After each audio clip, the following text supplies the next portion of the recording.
بسم اللہ الرحمن الرحیم۔ اللہ تبارک و تعالیٰ کے پاکیزہ نام سے ابتدا کرتے ہیں جو بہت مہربان نہایت رحم والا ہے۔ بخاری شریف کا درس کا سلسلہ جاری و ساری ہے۔ حدیث نمبر 41 پر کلام چل رہا تھا۔ راویہ سیدہ عائشہ صدیقہ رضی اللہ تعالی عنہا ہیں۔ آپ یہ فرماتی ہیں کہ میں ایک عورت کے ساتھ گفتگو کر رہی تھی، نبی کریم صلی اللہ علیہ وسلم تشریف لائے، ملاحظہ فرمایا، پوچھا من ہذہ، یہ عورت کون ہے؟ تو میں نے بتایا کہ فلانا عورت ہے اور نمازوں کے معاملے میں اس کا ذکر کیا جاتا ہے، یعنی بہت کثرت سے نمازیں پڑھتی ہے۔ تو نبی کریم صلی اللہ علیہ وسلم نے مجھے فرمایا خاموش ہو جاؤ، اور پھر فرمایا تم پر اتنی ہی عبادت کرنا لازم ہے جس کی تم طاقت رکھتے ہو۔ اللہ تبارک و تعالیٰ تمہیں اجر دیتے دیتے نہیں اکتائے گا، ہاں تم عمل کرتے کرتے تھک جاؤ گے۔ پھر فرمایا کہ اللہ تبارک و تعالیٰ کو وہی عمل زیادہ محبوب اور پسندیدہ ہے جسے اس کا کرنے والا استقامت کے ساتھ کرے۔ اس پر ہمارا سلسلہ کلام جاری و ساری تھا، اور ہم یہاں پہنچے تھے کہ سیدہ عائشہ صدیقہ رضی اللہ تعالی عنہا نے اس عورت کے ایک اچھے وصف کی بنا پر ذکر کیا، اچھے وصف کا تذکرہ کیا، یا رسول اللہ یہ فلانا عورت ہے اور اس کی نمازوں کا بڑا چرچا ہے کہ بہت کثرت سے نمازیں پڑھتی ہیں۔ سیدہ عائشہ صدیقہ رضی اللہ تعالی عنہا کی سوچ یقیناً یہی ہوگی، یا ہو سکتا ہے یہی ہو کہ نبی کریم صلی اللہ علیہ وسلم اس کو سنیں گے تو خوش ہوں گے کہ آپ کی ایک امتی اتنے اچھے عمل کر رہی ہے، اتنی کثرت سے عمل کر رہی ہے۔ لیکن نبی کریم صلی اللہ علیہ وسلم نے اس میں بھی ایک اصلاح کا پہلو نکالا، اور اس پر ہم کلام کر رہے تھے کہ بسا اوقات جس کا علم کم ہوتا ہے، جن کی سوچ کم ہوتی ہے، جن کا فکر اور سوچ کا دائرہ کار اتنا وسیع نہیں ہوتا، مشاہدے کی قوت کم ہوتی ہے، اللہ تبارک و تعالیٰ کا ان پر اتنا وسیع کرم نہیں ہوتا جیسے بزرگوں پر اور بڑوں پر ہوتا ہے، تو انہیں چاہیے کہ کسی ایک کے بارے میں کوئی نتیجہ مرتب کرنے سے بیشتر پہلے کسی سے معلوم کر لیں تو بہت زیادہ بہتر ہے۔ کسی صاحب الرائے شخص سے، کسی اچھے صاحب علم شخص سے معلوم کریں، یعنی تصحیح کر لیں، اگر موقع مل جائے تو بہت بہتر ہے، ورنہ بعض اوقات ہمارا قائم کردہ نتیجہ غلط بھی ہو سکتا ہے۔ اس میں ہم آپ کو سمجھا رہے تھے کہ بعض اوقات ہم کسی کو روتے ہوئے دیکھ کر، کسی کو تھوڑا سا صدقہ خیرات کرتے ہوئے دیکھ کر، کسی ایک آدھ نیک عمل کے بدلے میں متقی، پرہیزگار ہونے، خوف خدا رکھنے والے، عاشق رسول ہونے کا لقب دے دیتے ہیں کہ یہ بہت بڑے عاشق رسول ہیں، بڑے متقی آدمی ہیں، بڑے پرہیزگار آدمی ہیں جی۔ اور جب ان میں ان پرہیزگاری کی، خوف خدا کی، تقوی کی، عشق رسول کی علامات تلاش کی جائیں تو کچھ بھی نظر نہیں آتی۔ تو اس سے معلوم ہوتا ہے کہ ہم سطحی قسم کی نظر رکھ کر نتائج مرتب کرتے ہیں، اور ایسا نتیجہ مرتب کرنے والا عموماً دھوکہ کھا جاتا ہے۔ تو ہم اس کی مثال دے رہے تھے کہ بعض اوقات لوگ کہتے ہیں کہ جی فلاں وہ تو بہت صاحب، بڑا زبردست علم ہے بھائی ان کا، تو بڑا زبردست علم ہے۔ اب پوچھا جائے بھی کیسے آپ نے اندازہ کیا زبردست علم ہے؟ کیونکہ کسی کے علم کی وسعت کو وہی شخص سمجھ سکتا ہے جو پہلے خود صاحب علم ہو، ورنہ ہمیں کیسے پتہ چلے گا کسی کا علم اتنا بڑا ہے؟ ایک اگر کوئی اچھا مکینک ہے اسے وہی پہچان سکتا ہے جو خود بھی مکینک ہو۔ کوئی اچھا اگر میتھمیٹکس پڑھانے والا ہے تو اس کو وہی بہتر سمجھ سکتا ہے کہ جو میتھمیٹکس کی کچھ نالج رکھتا ہو، ورنہ ایک عام جاہل آدمی کہے جی ماشاءاللہ کیا جی میتھ پڑھاتے ہیں جی، آپ کو آتا ہے؟ مجھے تو بالکل نہیں آتا، لیکن کیا زبردست میتھ پڑھاتے ہیں۔ اب خود سوچئے کہ اس کی رائے کا اعتبار کیا ہے۔ تو یوں ہوتا ہے کہ ہم بعض اوقات کسی کی ایک آدھ دلیل سے، کسی ایک آدھ انداز سے اور چیز سے متاثر ہو جاتے ہیں، اور ہم کہتے ہیں کہ جی واہ ماشاءاللہ بہت صاحب علم ہے۔ تو اس طرح، اور پھر کیا ہوتا ہے، نتیجہ نکلتا ہے جب ہم اس طریقے سے سطحی قسم کی چیزوں سے متاثر ہونے کے بعد ایک سلسلہ عقیدت قائم کر لیتے ہیں، تو پھر ہم اس کی ہر بات کو ایک دلیل سمجھنا شروع کر دیتے ہیں، اور بعض اوقات ایسا بھی ہوتا ہے کہ وہ ایک غلط باتیں کر رہا ہوتا ہے اور ہم سمجھتے ہیں کہ یہ صحیح کر رہا ہے، اس لیے کہ جی بہت وسعت علمی والا ہے۔ تو ہمارا کہنے کا مطلب یہی ہے کہ کسی کے بارے میں آپ دیکھیں، اکتساب ضرور کریں۔ کسی میں بزرگی کے آثار نظر آتے ہیں، اگر آپ اپنے آپ کو اس سے متاثر ہوتا محسوس کریں، کوئی حرج نہیں ہے، لیکن ایک دم اس کے انتہائی درجے تک نہ پہنچ جائیں، جس کے انتہائی درجے پر پہنچنے کے بعد نتیجہ نکلتا ہے کہ آنکھیں بند ہو جاتی ہیں، سوچ اور فکر پہ جمود طاری ہو جاتا ہے، اور انسان بس پھر اندھی عقیدت کے اندر آگے بڑھتا ہے اور اندھی تقلید شروع کر دیتا ہے۔ یہ بہت خطرناک چیز ہوتی ہے۔ آپ کسی کی علمیت سے متاثر ہوئے، ٹھیک ہے، متاثر ہونا کوئی برا نہیں ہے، کسی کے عادات و اطوار آپ نے دیکھے، کسی کا ظاہری حلیہ دیکھا، اس سے آپ متاثر ہوئے، متاثر ہونا کوئی برا نہیں ہے، لیکن اس متاثر ہونے کو اتنا اپنے اوپر غالب کر لینا کہ پھر آدمی سوچ بچار کو ختم کر کے بالکل پیچھے چلنے لگ جائے، یہ نقصان کا باعث ہے۔ یہ میں کیوں عرض کر رہا ہوں، میں آپ کو عرض کرتا ہوں یہ جو جعلی قسم کے پیر ہوتے ہیں، ڈبے قسم کے پیر ہوتے ہیں، بعض اوقات ان سے بھی لوگ متاثر ہو جاتے ہیں، بیعت بھی کر لیتے ہیں اور ان کے پیچھے چلنے لگ جاتے ہیں۔ حالانکہ ایسے بھی ہماری زندگی میں لوگ آئے ہیں کہ جو باقاعدہ عوام میں بیٹھ کے کفریات زبان سے نکال رہے ہوتے ہیں، کفریات صراحتاً، لیکن چونکہ اس عوام کے نزدیک بزرگی کا معیار حق ہو کرنا ہے، یا بڑے بڑے بال بڑھا لینا ہے، ہاتھ میں بڑا سا ڈنڈا پکڑ لینا ہے، گلے میں مالائیں ڈال لینا، انگلیوں کے اندر 12 14 16 18 24 انگوٹھیاں ڈال لینا ہے، تو وہ انہی سے متاثر نظر آتے ہیں اور ان کی ہر بات کو صحیح سمجھتے ہیں۔ یہ خود بھی گمراہ ہوتا ہے، دوسروں کو بھی گمراہ کرتا ہے۔ اے اللہ دنیا کی سلطانی۔ اسی طریقے سے کسی کی علمیت سطحی قسم کی ہوتی ہے، لیکن ہم متاثر ہو جاتے ہیں، جب متاثر ہو کے اس کو بڑا صاحب علم قرار دیتے ہیں۔ بعض اوقات وہ ہمارے علماء اسلام جو 1500 سال کے بزرگان دین ہیں، جن سے دین چلتا ہوا حقیقتاً ہمارے پاس آیا ہے، جن کی لاکھوں ہزاروں تحریریں لوگوں کو راہ ہدایت دکھا رہی ہیں، وہ ان کے خلاف باتیں کر رہا ہوتا ہے اور ہم اس کی باتوں کو قبول کر رہے ہوتے ہیں، اس لیے کہ ہم اس سے پہلے علمیت سے متاثر ہو چکے ہیں۔ تو اس لیے اچھا پھر یوں بھی ہوتا ہے کہ جیسے اب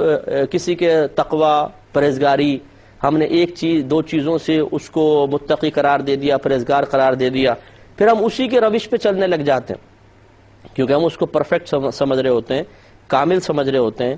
حالانکہ وہ ناقص ہوتا ہے۔ نتیجہ نکلتا ہے جب اس کی ایک آدھ چیز دیکھ کر ہم نے اس کو کامل سمجھا، ہم نے بھی اس کے عمل کو اختیار کیا، تو ہم سمجھتے ہیں ہم بھی کامل ہو گئے، حالانکہ جیسے وہ ناقص تھا ہم بھی ناقص رہ جاتے ہیں۔ مثلا ایک شخص مسجد میں چندہ دیتا ہے یا 11ویں 12ویں مثال کے طور پہ دیگیں پکاتا ہے، اس کے بعد نہ نمازیں پڑھتا ہے،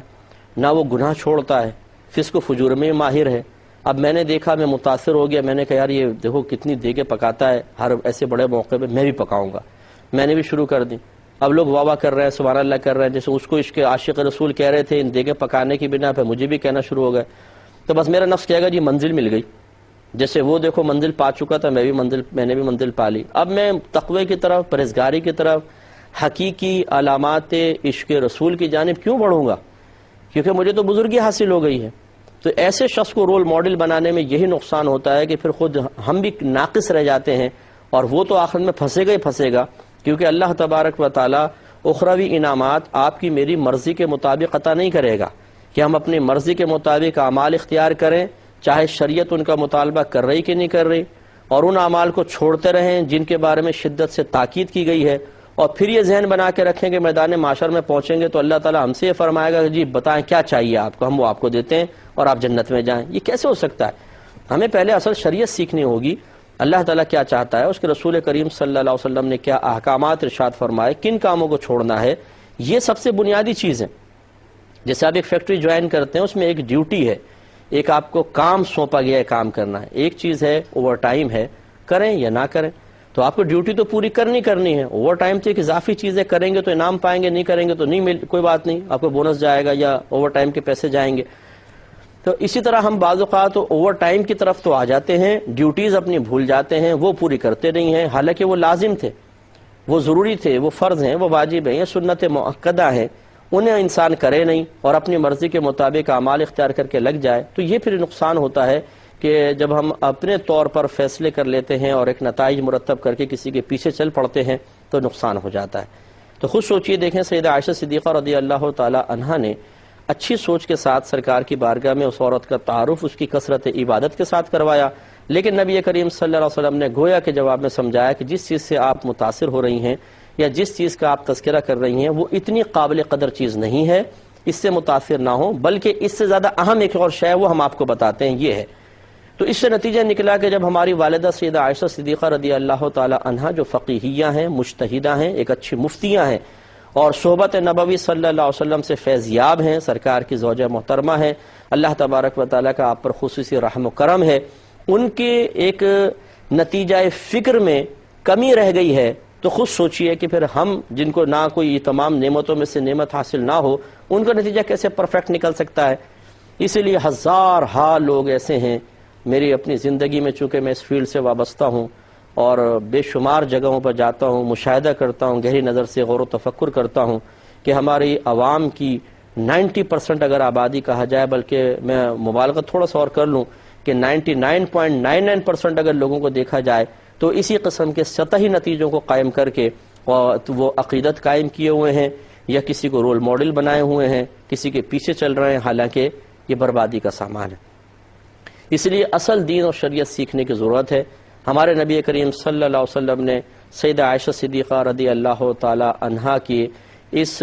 سوچ کی اصلاح فرما کر آپ کے اس تعارف میں موجود ایک ایسی چیز کی نشاندہی کر کے جس کی طرف سیدہ عائشہ صدیقہ رضی اللہ تعالی عنہا کی توجہ نہیں تھی، یہی ثابت فرمایا ہے کہ اپنی سوچ کو کامل سمجھنا اور اپنے نکالے ہوئے نتیجوں کو یہ سمجھنا کہ 100% پرفیکٹ ہیں، یہ ایک مناسب چیز نہیں ہے، بلکہ آپ کسی ایسے شخص سے رابطہ ضرور رکھیے کہ جو واقعی آپ کو صحیح راہ دکھا سکے۔ اور اس کے علاوہ اب دیکھیں، آپ کہیں گے کہ جس سے ہم نے عقیدت قائم کی اس کو صحیح سمجھ کے تو کی ہے، لیکن اس کے علاوہ یہ میں عرض کر رہا ہوں، اس کے علاوہ قرآن اور حدیث کو اچھی طریقے سے خود بھی پڑھیں، تاکہ اور ان کو شروحات کے ساتھ پڑھیں، قرآن کو تفسیر کے ساتھ پڑھیں، حدیثوں کو شرح کے ساتھ پڑھیں، اور جیسے کہ یہ آپ کے خدمت میں یہ درس ہو رہا ہے، آپ اس طرح کے پروگرامز سنیں، اور جو واقعی شرعی تعلیمات ہیں اس کو حاصل کرنے کے بعد پھر آپ اپنے معاشرے پر ایک گہری نظر ڈالیں، تو انشاءاللہ علم انسان کے اندر سوچ میں، فکر میں، طبیعت میں، کیفیات میں ایک وسعت پیدا کرتا ہے، اور پھر انسان درست نتیجے حاصل کرنے میں کامیاب ہو جاتا ہے۔ یہ جو ہماری بے شمار بہنیں عامل ان کو ٹھگ رہے ہیں بیٹھے ہوئے، اور ان کے پاس جا کے وہ اپنے مال و دولت کو لٹا رہی ہیں، شوہر کی حلال کمائی، خون پسینے کی کمائی کو بے دردی کے ساتھ ان کے ہاتھوں میں دے رہی ہیں، یہ بھی یہ بڑی وجہ ہے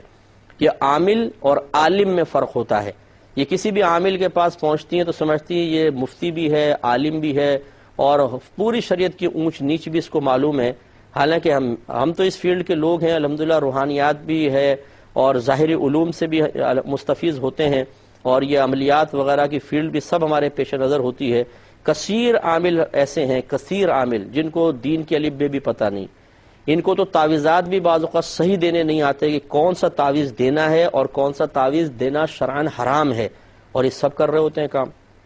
اس لیے کوئی عامل بھائی برا نہ مانے، ہر عامل برا نہیں ہوتا، اچھے عامل بھی ہیں جو لوگوں کو صحیح گائیڈ لائن دے رہے ہیں اور صحیح تعویذات دینے والے ہیں۔ ہماری نشاندہی ان لوگوں کی طرف ہے کہ جو لوگوں کی صرف جیب پر نگاہ رکھتے ہیں اور وہ الٹے سیدھے مشورے دے کر گھر برباد کرتے ہیں، خراب کرتے ہیں، اور انہیں اس حد تک بھی تمیز حاصل نہیں ہوتی کہ کس چیز کا تعویذ دینا ہے، کس چیز کا عمل بتانا ہے اور کس چیز کا نہیں بتانا ہے۔